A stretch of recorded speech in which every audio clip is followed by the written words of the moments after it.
ನಿಜವಾದ ಗುರುಗಳನ್ನ ಹುಡ್ಕೊಂಡು ಹೋಗಿ ಅಂತ ಹೇಳ್ತೀನಿ. ಅದಕ್ಕೆ ಆ ಗುರುಗಳ ಮಾರ್ಗದರ್ಶನ ಯಾವ ತರ ಇರುತ್ತೆ ಅಂದ್ರೆ, ಜನರನ್ನ ಒಗ್ಗೂಡಿಸ್ಬೇಕು, ಒಳ್ಳೆ ದಾರಿ ಕರ್ಕೊಂಡು ಹೋಗ್ಬೇಕು. ಅದು ಆ ಗುರುಗಳ ಕರ್ತವ್ಯ. ಬಾಬಾ ಆಗ್ಬೋದು, ಇನ್ನ ಭಗವಾನ್ ಬುದ್ಧ ಆಗ್ಬೋದು, ಇವ್ರು ಹೇಳಿದ್ದೆಲ್ಲ ಒಂದೇ.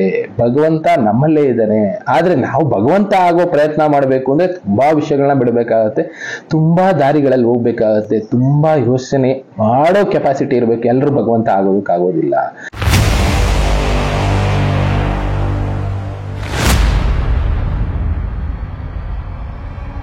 ನಮಸ್ಕಾರ ವೀಕ್ಷಕರೇ, ಜನರಲೈಸ್ ಯೂಟ್ಯೂಬ್ ಚಾನಲ್ ಅಲ್ಲಿ ಇಷ್ಟು ದಿನಗಳ ಕಾಲ ಕಾಲಜ್ಞಾನದ ಎಷ್ಟೆಷ್ಟು ವಿಷಯಗಳನ್ನ ತಿಳಿಸಿದೀವಿ. ಕಾಲಜ್ಞಾನ ಅಂದ್ರೆ ಏನು, ನಮಗೇನು ಅದರಿಂದ ತಿಳ್ಕೊಬೇಕಾಗಿರೋದು, ಅದರಲ್ಲಿ ಅರಿವು ಏನು ಬೇಕು, ಮುಂದೆ ಆಗುವಂಥದ್ದಕ್ಕೆ ನಾವು ಹೇಗೆ ಸಿದ್ಧತೆಗಳನ್ನ ಮಾಡ್ಕೋಬೇಕು, ಪ್ರಪಂಚ ಯಾವ ರೀತಿ ಬದಲಾಗ್ತಾ ಇದೆ, ಯಾಕೆ ಈ ರೀತಿ ಬದಲಾಗ್ತಾ ಇದೆ ಅನ್ನೋ ವಿಷಯಗಳನ್ನೆಲ್ಲ ನಾನು ತಿಳಿಸ್ಕೊಡ್ತಾನೆ ಬಂದಿದ್ದೀನಿ. ಇನ್ನು ಮುಂದೆ ಅದರಲ್ಲಿ ಒಂದು ಕರೆಕ್ಷನ್ ಅನ್ನೋದಾಗ್ತದೆ, ಒಂದು ಕನೆಕ್ಷನ್ ಅನ್ನೋದಾಗ್ತದೆ. ಏನಿದು ಅನ್ನೋದಾದ್ರೆ, ಇಷ್ಟು ದಿನ ನಾವು ವಿಷಯಗಳನ್ನ ತಿಳಿಸ್ತಾ ಇದ್ವಿ, ಅದರಲ್ಲಿ ಎಷ್ಟೋ ಸತ್ಯನೂ ಇರುತ್ತೆ. ನಾನು ಅದೇ ಹೇಳಿರ್ತೀನಿ ಎಷ್ಟೋ ಸಲ ಈ ವಿಷಯಗಳನ್ನ ನಾವು ತಿಳಿಸುವಂತ ವಿಷಯಗಳು ಕೂಡ ಇಲ್ಲ, ಬೇರೆಯವರು ತಿಳ್ಕೊಂಡಿರುವಂತ ವಿಷಯಗಳು ಕೂಡ ಯಾರೋ ಒಬ್ರು ಬರೆದಿಟ್ಟಿರೋದು, ಯಾರೋ ಒಬ್ರು ತಿಳಿಸಿರುವಂತ ವಿಷಯಗಳೇ ಆಗಿರುತ್ತೆ. 100 ಜನ ವಿಷಯಗಳನ್ನ ಅವರವರ ಅನಿಸಿಕೆ ಪ್ರಕಾರವಾಗಿ ತಿಳಿಸಿರ್ತಾರೆ. ಅದರಲ್ಲಿ 1-2 ಸತ್ಯ ಇರ್ಬೋದು, ಇನ್ನು ಉಳಿದಿದ್ದೆಲ್ಲ ಅವರವರ ಅನಿಸಿಕೆ ಮೇಲೆ ಇರುತ್ತೆ. ಕೆಲವೊಬ್ರು ಇವಾಗ ಆಗ್ಬಿಡುತ್ತೆ, ನಾಳೆ ಆಗ್ಬಿಡುತ್ತೆ ಅಂತ ಹೇಳ್ತಾ ಇರ್ತಾರೆ. ಜನ ಅದನ್ನೇ ನಂಬ್ಕೊಂಡು ಬದುಕ್ತಾ ಇರ್ತೀವಿ. ಇಲ್ಲ ಆಗ್ಲಿಲ್ಲ ಅಂದ್ರೆ ಅದ್ರ ಮೇಲೆ ನಂಬಿಕೆನೆ ಹೊರಟೋಗುತ್ತೆ. ಅದಕ್ಕೋಸ್ಕರನೇ ಕರೆಕ್ಷನ್ ಅನ್ನೋದನ್ನ ನಾವೇ ಮಾಡ್ಕೋಬೇಕಾಗಿದೆ. ಕನೆಕ್ಷನ್ ಅನ್ನೋದನ್ನ ನಮ್ದ್ರಲ್ಲಿ ಇವಾಗ ಆಡ್ ಮಾಡ್ತಾ ಇದೀವಿ. ಜನಗಳ ಜೊತೆನೂ ಕನೆಕ್ಷನ್ ಬೇಕು. ಒಬ್ಬೊಬ್ರ ಅನಿಸಿಕೆ ಒಂದೊಂದು ರೀತಿ ಇರುತ್ತೆ. ನಿಮ್ಮ ಅನಿಸಿಕೆಗಳನ್ನ ನೀವು ಕೂಡ ವ್ಯಕ್ತಪಡಿಸ್ಬೋದು ಸರಿಯಾಗಿರೋದನ್ನ. ನಾವು ಕರೆಕ್ಷನ್ ಮಾಡ್ಕೋಬೇಕಾಗತ್ತೆ, ಜನನೂ ಕರೆಕ್ಷನ್ ಮಾಡ್ಕೋಬೇಕಾಗತ್ತೆ. ಎಲ್ಲಾನು ಸರಿನೂ ಅಲ್ಲ, ಎಲ್ಲಾನು ತಪ್ಪು ಅಲ್ಲ. ನಾವು ಬದುಕ್ತಾ ಇರೋ ವ್ಯವಸ್ಥೆ ಅದೇ ರೀತಿ. ಆ ವ್ಯವಸ್ಥೆನ ಸರಿ ಮಾಡ್ಬೇಕಾಗಿರೋರು ಯಾರು? ನಾವೇ ಮಾಡಬೇಕು. ಎಲ್ಲಾನು ನಂಬಲೇಬೇಕು ಅಂತ ಇಲ್ಲ, ಎಲ್ಲಾನು ನಂಬಬಾರದು ಅಂತಾನೂ ಇಲ್ಲ. ಪ್ರಪಂಚದಲ್ಲಿ ಇದೇ ರೀತಿ ಬದುಕು ಅನ್ನೋದಿರೋದು. ನಾವು ಎಷ್ಟೆಷ್ಟು ನಂಬ್ಕೊಂಡು ಹೋಗ್ತಾ ಇರ್ತೀವಿ. ಒಂದು ದಿನಕ್ಕೆ ಸುಮಾರು ಎಷ್ಟು ವಿಡಿಯೋ ಬರ್ಬೋದು ಯೂಟ್ಯೂಬ್ ಅಲ್ಲಿ ಅಂತ ಲೆಕ್ಕ ಹಾಕೊಳ್ಳೋದಾದ್ರೆ, ಸುಮಾರು 300 ಕೋಟಿ ವಿಡಿಯೋಸ್ ಯೂಟ್ಯೂಬ್ ಅಲ್ಲಿ ಅಪ್ಲೋಡ್ ಆಗುತ್ತೆ. ಸುಮಾರು ಅಂತ ಹೇಳ್ತಾ ಇದೀನಿ, 300 ಕೋಟಿ ವಿಡಿಯೋಸ್ ಅಪ್ಲೋಡ್ ಆಗುತ್ತೆ. ನಾವು ಯಾವ್ದನ್ನ ನೋಡ್ಬೇಕು, ಯಾವ್ದನ್ನ ಬಿಡಬೇಕು ಅನ್ನೋ ಒಂದು ಕನ್ಫ್ಯೂಷನ್. 300 ಕೋಟಿ ವಿಡಿಯೋಸ್ ನೋಡೋದಕ್ಕಾಗುತ್ತಾ? ಟೈಮೇ ಸಾಕಾಗೋದಿಲ್ಲ ಬಿಡಿ. ಇನ್ನು ಆ 300 ಕೋಟಿನಲ್ಲಿ ಬೇಡ, ನಮ್ಮ ಲೆವೆಲ್ಗೆ, ನಾವು ಕರ್ನಾಟಕದ ಲೆವೆಲ್ಗೆ ಮಾತಾಡೋದಾದ್ರೆ, ಸುಮಾರು ಆವರೇಜ್ ಆಗಿ ಲೆಕ್ಕ ಹಾಕೊಳ್ಳೋದಾದ್ರೂ ಹತ್ತತ್ರ 1 ಕೋಟಿ ವಿಡಿಯೋಸ್ ಆದ್ರೂ ಡೈಲಿ ಅಪ್ಲೋಡ್ ಆಗುತ್ತೆ. 1 ಕೋಟಿ ವಿಡಿಯೋಸ್ ಅಲ್ಲಿ ಎಷ್ಟು ಸರಿಯಾಗಿರುತ್ತೆ, ಎಷ್ಟು ಸತ್ಯ ಇರುತ್ತೆ, ನಾವು ಯೋಚನೆ ಮಾಡೋದಕ್ಕೆ ಹೋಗೋದಿಲ್ಲ.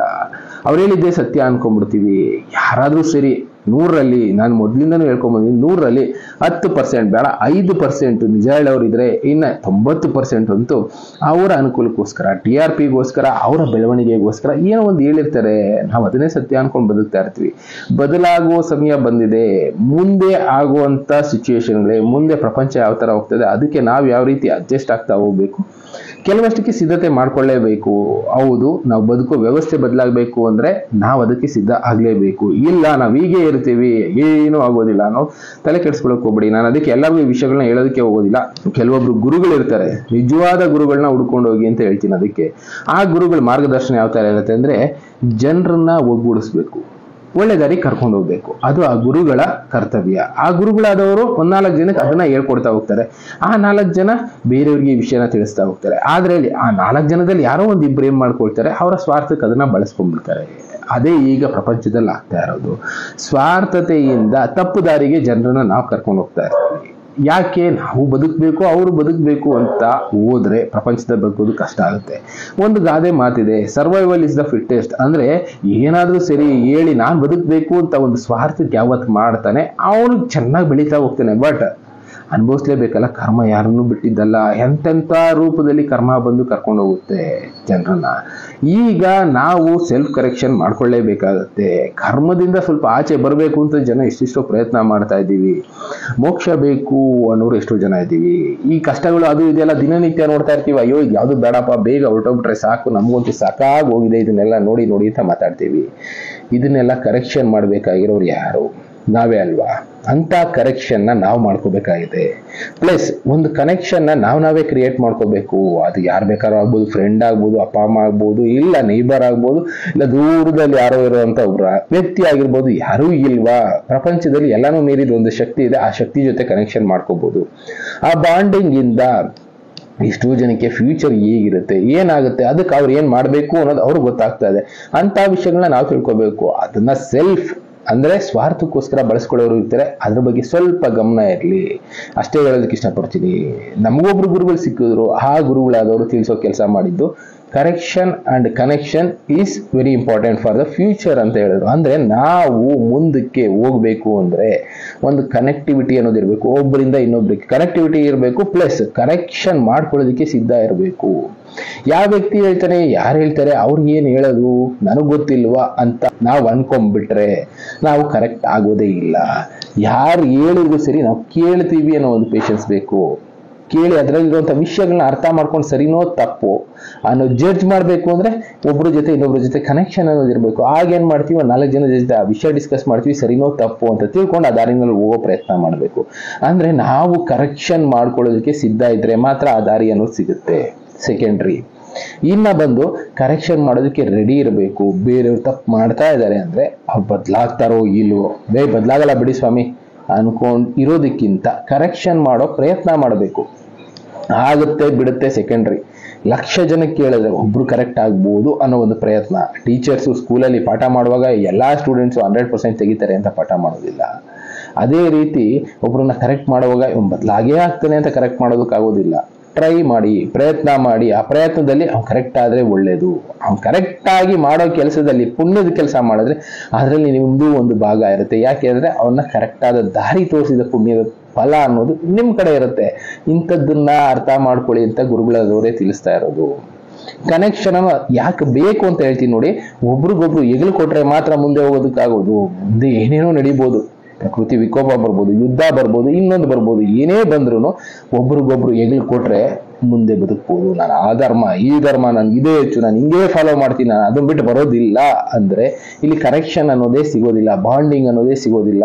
ಈ ಧರ್ಮ ಪದ್ಧತಿ ಇದೆಲ್ಲ ನಾವು ಮಾಡ್ಕೊಂಡಿರೋದು ಯಾಕೆ ಬೇಕು ಅನ್ನೋದನ್ನ ಮೊದಲು ಅರ್ಥ ಮಾಡ್ಕೋಬೇಕು. ಅವುಗಳನ್ನೆಲ್ಲ ಅರ್ಥ ಮಾಡ್ಕೊಂತಾ ಹೋದ್ರೆ ನಮ್ಮನ್ನ ನಾವು ಕರೆಕ್ಷನ್ ಮಾಡ್ಕೊಳ್ತೀವಿ. ಒಂದು ಮಾತು ಹೇಳ್ತಾರೆ, ಬಾಬಾ ಆಗ್ಬೋದು, ಇನ್ನ ಭಗವಾನ್ ಬುದ್ಧ ಆಗ್ಬೋದು, ಇವ್ರು ಹೇಳಿದ್ದೆಲ್ಲ ಒಂದೇ. ಭಗವಂತ ನಮ್ಮಲ್ಲೇ ಇದ್ದಾನೆ. ಆದ್ರೆ ನಾವು ಭಗವಂತ ಆಗೋ ಪ್ರಯತ್ನ ಮಾಡಬೇಕು ಅಂದ್ರೆ ತುಂಬಾ ವಿಷಯಗಳನ್ನ ಬಿಡಬೇಕಾಗತ್ತೆ, ತುಂಬಾ ದಾರಿಗಳಲ್ಲಿ ಹೋಗ್ಬೇಕಾಗತ್ತೆ, ತುಂಬಾ ಯೋಚನೆ ಮಾಡೋ ಕೆಪಾಸಿಟಿ ಇರ್ಬೇಕು. ಎಲ್ಲರೂ ಭಗವಂತ ಆಗೋದಕ್ಕಾಗೋದಿಲ್ಲ. ನಾನು ದೇವ್ರ ಆಗಬಹುದಾ ಅಂದ್ರೆ ಆಗಬಹುದು. ಬಸವಣ್ಣವರು ಈ ಮಾತನ್ನು ಹೇಳಿದ್ರು. ನಮ್ಮಲ್ಲೇ ಒಂದು ಗುಡಿ ಕಟ್ಕೊಂಡು ನಮ್ಮಲ್ಲಿರುವಂತ ದೈವನ ನಾವು ಪೂಜೆ ಮಾಡ್ಕೊಂಡ್ರೆ ಸಾಕು, ಅನ್ಯ ದೈವರನ್ನ ಪೂಜೆ ಮಾಡೋ ಅವಶ್ಯಕತೆನೇ ಇಲ್ಲ ಅಂತ. ಆದ್ರೆ ನಮ್ಮ ಮನಸ್ಸಲ್ಲಿರುವಂತ ಆ ದೈವನ ಜಾಗೃತಿ ಮಾಡಬೇಕು ಅಂದ್ರೆ ಕರೆಕ್ಷನ್ ಅನ್ನೋದು ಬೇಕು. ಅದನ್ನೇ ಹೇಳಿದ್ದು. ಆ ಜಾಗೃತಿ ಏನೇನ್ ಕರೆಕ್ಷನ್ ಮಾಡ್ಕೋಬೇಕು ಅದಕ್ಕೆ ಸಿದ್ಧ ಇರಬೇಕು.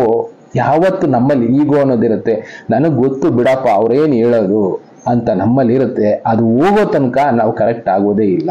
ಒಂದು ಸಣ್ಣ ಮಗು ಹೇಳಿ ಇಲ್ಲ 100 ವರ್ಷದ ಯೋಗಿ ಬಂದು ಹೇಳಿ ಕೇಳೋದಕ್ಕೆ ಸಿದ್ಧ ಇರಬೇಕು. ಸಾಮಾನ್ಯ ವ್ಯಕ್ತಿ ಹೇಳಿ ಇಲ್ಲ ಜ್ಞಾನಿ ಹೇಳಿ ಕೇಳೋದಕ್ಕೆ ಸಿದ್ಧ ಇರಬೇಕು. ಅದರಲ್ಲಿರೋ ವಿಷಯಗಳನ್ನ ಅರ್ಥ ಮಾಡ್ಕೊಳ್ಳೋದಕ್ಕೆ ರೆಡಿ ಇರಬೇಕು. ಅದಾದ್ಮೇಲೆ ಕೆಲವಷ್ಟು ಸಲ ಡಿಸ್ಕಸ್ ಮಾಡ್ಬೇಕಾಗತ್ತೆ. ಓಕೆ, ತಗೊಳ್ಳೋದು ಬಿಡೋದು ನಮಗ್ ಬಿಟ್ಟಿದ್ದು. ಅದನ್ನೇ ಹೇಳಿದ್ದು ನಾನು. ನೀವು ಕೇಳೋದೆಲ್ಲ ಸತ್ಯ ಅಂತ ಅನ್ಕೊಳ್ಳೋದಕ್ಕಿಂತ ಯಾವುದೋ ಒಂದು 4 ಜನ ಜೊತೆ ಕನೆಕ್ಷನ್ ಅನ್ನೋದನ್ನ ಇಟ್ಕೊಂಡಿದ್ರೆ, 4 ಜನನೂ ಇಲ್ಲ ಅಂದ್ರೆ ನಾನು ಅದನ್ನೇ ಹೇಳಿದೆ, ಒಂದು ಬಾಂಡಿಂಗ್ ಅನ್ನೋದಕ್ಕೆ ಒಂದು ಶಕ್ತಿ ಇದೆ. ಆ ಶಕ್ತಿ ಜೊತೆ ಕನೆಕ್ಷನ್ ಇಟ್ಕೊಂಡಿದ್ರೆ ನಾವು ಹೋಗೋ ದಾರಿ ಸರಿನಾ ತಪ್ಪ ಅಂತ ಅದೇ ತೋರಿಸ್ತಾ ಹೋಗುತ್ತೆ. ಎಲ್ಲಾ ದಾರಿನಲ್ಲಿ ಹೋಗಿ ಅಂತ ಯಾರು ಕೂಡ ಹೇಳೋದಿಲ್ಲ. ಅದನ್ನೇ ಹೇಳ್ತಾ ಇದ್ದೀನಿ. Correction and connecting is necessary and very important for the future. ನಮ್ಮ ಫ್ಯೂಚರ್ಗೆ ಇದೆರಡು ಇಂಪಾರ್ಟೆಂಟ್ ಆಗುತ್ತೆ. ಕನೆಕ್ಟಿಂಗ್ ವಿತ್ ಪೀಪಲ್ಸ್ ಆಗ್ಬೋದು, ವಿತ್ ಗಾಡ್ ಆಗ್ಬೋದು, ವಿತ್ ಪವರ್ ಆಗ್ಬೋದು, ವಿತ್ ಎನರ್ಜಿ, ಏನಾದ್ರೂ ಅನ್ಕೊಳ್ಳಿ. ನಾವು ಯಾವ ಜೊತೆ ಬೇಕಾದ್ರೂ ಕನೆಕ್ಟ್ ಆಗ್ಬೋದು. ಆ connection very important. Plus correction, ನಾವು ಸೆಲ್ಫ್ ಕರೆಕ್ಷನ್ ಮಾಡ್ಕೋಬೇಕಾಗುತ್ತೆ. ಪ್ಲಸ್ ನಮ್ಮ ಎದುರಿಗೆ ತಪ್ಪಾಗ್ತಾ ಇದೆ, ಇನ್ನೊಂದು ಆಗ್ತಾ ಇದೆ, ನಮಗ್ ಕರೆಕ್ಟ್ ಮಾಡೋ ಕೆಪಾಸಿಟಿ ಇದೆ ಅಂತ ಗೊತ್ತಿದ್ರು ಸೈಲೆಂಟ್ ಆಗಿ ಕೂತಿರ್ತೀವಲ್ಲ, ಅದು ಕೂಡ ಅಧರ್ಮದ ಕೆಲಸ ಅಂತಾನೆ ಹೇಳಿರೋದು. ನಾವು ಮಾಡೋ ಕೆಲಸ ನಾವು ಮಾಡ್ತಾ ಇರಬೇಕು. ಪಾಪ ಪುಣ್ಯದ ಬಗ್ಗೆ ಯೋಚನೆ ಮಾಡಬೇಡ, ಅದನ್ನೆಲ್ಲ ಮೇಲ್ಗಡೆ ನಾನು ನೋಡ್ಕೊಳ್ತೀನಿ ಅಂತ ಕೃಷ್ಣ ಪರಮಾತ್ಮ ಭಗವದ್ಗೀತೆನ ಮಾತು ಹೇಳಿದ್ದಾರೆ. ನಿನ್ನ ಕರ್ತವ್ಯ ಧರ್ಮದ ಕೆಲಸ ಆಗಿದ್ರೆ ತಲೆ ಕೆಡಿಸ್ಕೋಬೇಡ, ನೀನ್ ಆ ದಾರಿನಲ್ಲಿ ಹೋಗ್ತಾ ಇರೋ. ಪಾಪ ಪುಣ್ಯದ ಬಗ್ಗೆ ನೀನ್ ಯೋಚನೆ ಮಾಡಬೇಡ, ಅದನ್ನ ನಾವು ನೋಡ್ಕೋತೀವಿ ಅಂತ ಕೆಲಸ ಮಾಡೋದಕ್ಕೆ ಯಾಕೆ ಯೋಚನೆ ಮಾಡಬೇಕು ಅಂತ ಅನ್ಕೊಳ್ಳೋರು ಕಡಿಮೆ ಆಗ್ತಾ ಇದ್ದಾರೆ. ಇನ್ನು ಮುಂದೆ ಸ್ವಲ್ಪ ಬದಲಾಗೋ ಪ್ರಯತ್ನ ಮಾಡೋರು ಮಾಡಿ. ಎಲ್ಲಾರು ಬದಲಾಗ್ರಿ ಅಂತ ಹೇಳೋದಕ್ಕೆ ಆಗುದಿಲ್ಲ. ಯಾಕೆ ಗೊತ್ತು, ಎಲ್ಲರಿಗೂ ಅವ್ರವ್ರ ಮೂಗಿನ ಇರಕ್ಕೆ ಅವರೇ ಸರಿ. ಬಟ್ ಯಾವತ್ತು ಕನೆಕ್ಷನ್ ಅನ್ನೋದನ್ನ ಬೆಳೆಸ್ಕೊಳ್ತೀವಿ, ಕರೆಕ್ಷನ್ ಅನ್ನೋದನ್ನ ಮಾಡ್ಕೊಳ್ತೀವಿ, ಅವತ್ತು ನೀವು ಕೂಡ ಭಗವಂತನ ಲೆವೆಲ್ಗೆ ಮೀಟ್ ಆಗ್ಬೋದು. ಇಲ್ಲ ಭಗವಂತನ ಹೋಗಿ ಸೇರ್ಬೋದು. ಮೋಕ್ಷ ಮೋಕ್ಷ ಅಂತ ಕೇಳ್ತಾರಲ್ಲ, ಇಲ್ಲೇ ಇರೋದು ಮೋಕ್ಷ ಅಂತ ಗುರುಗಳಾದವ್ರು ತಿಳಿಸಿದ್ರು. ಕರೆಕ್ಷನ್ ಅಂಡ್ ಕನೆಕ್ಷನ್, ಈ ಎರಡನ್ನು ಬೆಳೆಸ್ಕೊಳ್ಳೋ ಪ್ರಯತ್ನ ಮಾಡಿ. ಕನೆಕ್ಷನ್ ಆಗಬೇಕು ಅಂದ್ರೆ ಫಸ್ಟ್ ಕರೆಕ್ಷನ್ ಮಾಡ್ಕೋಬೇಕು, ನಮ್ಮನ್ನು ನಾವು ಕರೆಕ್ಷನ್ ಮಾಡ್ಕೋಬೇಕು, ಬೇರೆಯವ್ರನ್ನ ಕರೆಕ್ಷನ್ ಮಾಡೋದಕ್ಕೆ ಸಿದ್ಧ ಇರಬೇಕು. ಆಗ ಕನೆಕ್ಷನ್ ಅನ್ನೋದು ಬೆಳೆಯುತ್ತೆ. ಆ ಕನೆಕ್ಷನ್ ಅನ್ನೋದು ಬೆಳೀತು ಅಂದ್ರೆ ಯಾವ ಮಟ್ಟಕ್ಕೆ ಬೇಕಾದ್ರೂ ಕನೆಕ್ಷನ್ ಕರ್ಕೊಂಡು ಹೋಗ್ಬೋದು. ಅಂತ ಪ್ರಯತ್ನ ಇನ್ನು ಮುಂದೆ ನಾವು ಕೂಡ ಮಾಡ್ತೀವಿ. ಕನೆಕ್ಷನ್ ಬೆಳೆಸೋದಕ್ಕೆ, ಕರೆಕ್ಷನ್ ಮಾಡೋದಕ್ಕೆ, ಕರೆಕ್ಷನ್ ಮಾಡ್ಕೊಳ್ಳೋದಕ್ಕೆ ಎಲ್ಲ ಪ್ರಯತ್ನ ನಾವು ಮಾಡ್ತೀವಿ. ನಿಮ್ಮ ಕೈಲಿ ಸಾಧ್ಯ ಆದವರು ಜಾಯ್ನ್ ಆಗಿ ಪ್ರಯತ್ನ ಮಾಡಿ. ಪಾಸ್ ಆಗುತ್ತೋ ಬಿಡುತ್ತೋ, ನಾವು ಕರೆಕ್ಟ್ ಆಗ್ತೀವೋ ಇಲ್ವೋ, ನಾವು ಕರೆಕ್ಟ್ ಆಗ್ತೀವೋ ಇಲ್ವೋ, ಬೇರೆಯವ್ರನ್ನ ಕರೆಕ್ಟ್ ಮಾಡ್ತೀವೋ ಇಲ್ವೋ ಅನ್ನೋ ಯೋಚನೆ ಬಿಟ್ಬಿಟ್ಟು ನಾವು ಮಾಡ್ತೀವಿ. ಆಗೋದು ಬಿಡೋದು ಸೆಕೆಂಡ್ರಿ. ಮಾಡೋದಕ್ಕೆ ಸ್ಟೆಪ್ಪೇ ಇರಲಿಲ್ಲ ಅಂದರೆ ಏನು ಹೇಳೋದಕ್ಕಾಗೋದಿಲ್ಲ.